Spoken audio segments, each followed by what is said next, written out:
Assalamualaikum warahmatullahi wabarakatuh. Perkenalkan, nama saya Salsabila Alivia Safitri Mutiarani dari kelas 1D Manajemen. NIM saya 2022111223. Di sini saya akan menjelaskan pengembangan iptek dalam tinjauan ilmu hukum Islam. Yang akan saya bahas yaitu yang pertama konsep Islam iptek, yang kedua strategi pengembangan iptek, dan yang ketiga pengembangan iptek dalam tinjauan hukum Islam. Yang pertama, konsep Islamisasi iptek.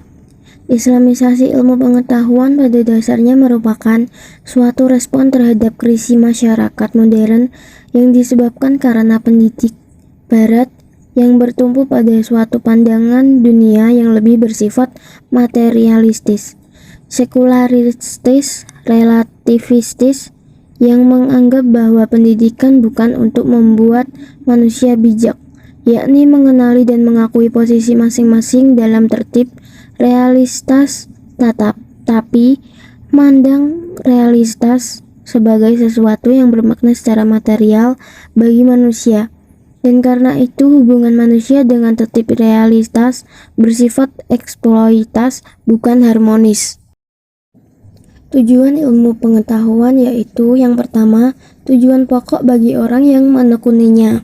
Dan mereka ungkapkan tentang hal ini dengan ungkapan ilmu pengetahuan untuk ilmu pengetahuan, seni untuk seni, sastra untuk sastra, dan lain sebagainya. Menurut mereka, ilmu pengetahuan hanyalah sebagai objek kajian untuk mengembangkan ilmu pengetahuan sendiri. Sebagian yang lain cenderung berpendapat bahwa tujuan ilmu pengetahuan merupakan upaya para peneliti atau ilmuwan menjadikan ilmu pengetahuan sebagai alat untuk menambahkan kesenangan manusia dalam kehidupan yang sangat terbatas di muka bumi ini. Tujuan yang kedua yaitu untuk meringankan beban hidup manusia atau untuk membuat manusia senang. Karena dari ilmu pengetahuan itulah yang nantinya akan melahirkan teknologi. Teknologi jelas sangat dibutuhkan oleh manusia untuk mengatasi berbagai masalah dan lain sebagainya. Sementara itu, pendapat yang lainnya cenderung menjadikan ilmu pengetahuan sebagai alat untuk meningkatkan kebudayaan dan kemajuan bagi umat manusia secara keseluruhan. Yang kedua yaitu strategi pengembangan iptek. Pemisahan agama dari ilmu pengetahuan sebagaimana tersebut di atas terjadi pada abad pertengahan, yaitu pada saat umat Islam kurang memperdulikan iptek. Pada masa itu, yang berpengaruh di masyarakat Islam adalah ulama tarekat dan ulama fikih. Keduanya menanamkan paham taklid dan membatasi kajian agama hanya dalam bidang yang sampai sekarang masih dikenal sebagai ilmu-ilmu agama seperti tafsir, fakih, dan tauhid. Mereka mengkritik pengembangan sains dan teknologi modern yang dipisahkan dari ajaran agama.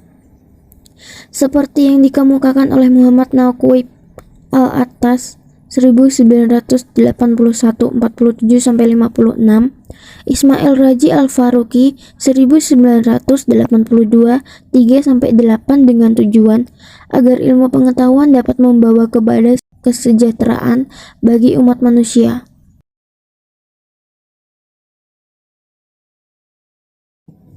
Para ilmuwan dan cendekiawan muslim menganggap bahwa pengembangan iptek perlu dikembangkan pada kerangka dan perspektif ajaran Islam.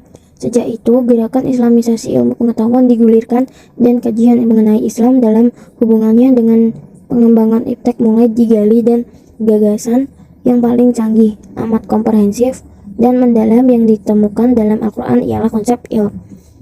Dalam sejarah peradaban Islam, konsep ilmu secara mendalam meresap ke dalam seluruh lapisan masyarakat dan mengungkapkan dirinya dalam semua upaya intelektual. Munawar Ahmad Anas menyatakan bahwa dalam konsep Islam yang berdasarkan Al-Quran, upaya menerjemahkan ilmu sebagai pengetahuan berarti melakukan suatu kejahatan. Ilmu mengandung unsur-unsur dari apa yang dipahami sekarang sebagai pengetahuan.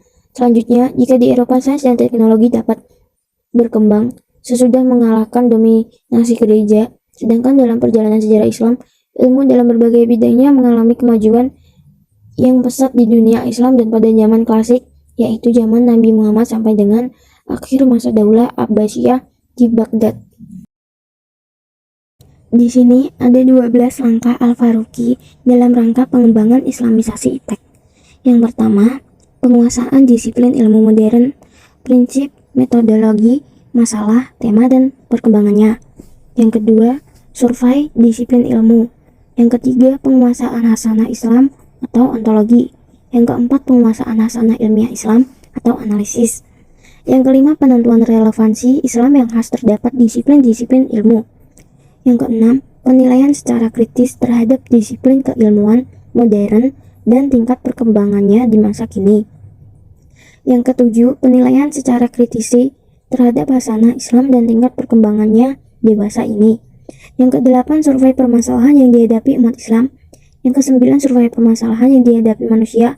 Yang kesepuluh, analisis dan sintesis kreatif. Yang kesebelas, penuangan kembali disiplin ilmu modern ke dalam kerangka Islam. Yang kedua-belas, penyebarluasan ilmu yang sudah diislamkan. Yang ketiga, pengembangan IPTEK dalam tinjauan hukum Islam. Berdasarkan tinjauan hukum Islam, ilmu tidaklah berkembang pada arah yang tak terkendali, tapi tak harus bergerak pada arah maknawi dan umat manusia berkuasa untuk mengendalikannya. Eksistensi ilmu pengetahuan dan teknologi bukan meluha untuk mendesak kemanusiaan, tetapi kemanusiaanlah yang menggenggam ilmu pengetahuan untuk kepentingan dirinya dalam rangka penghambaan diri kepada Sang Pencipta.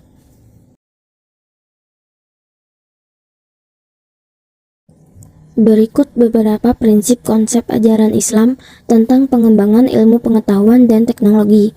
Yang pertama, ilmu pengetahuan dan teknologi dalam Islam dikembangkan dalam kerangka tauhid atau teologi.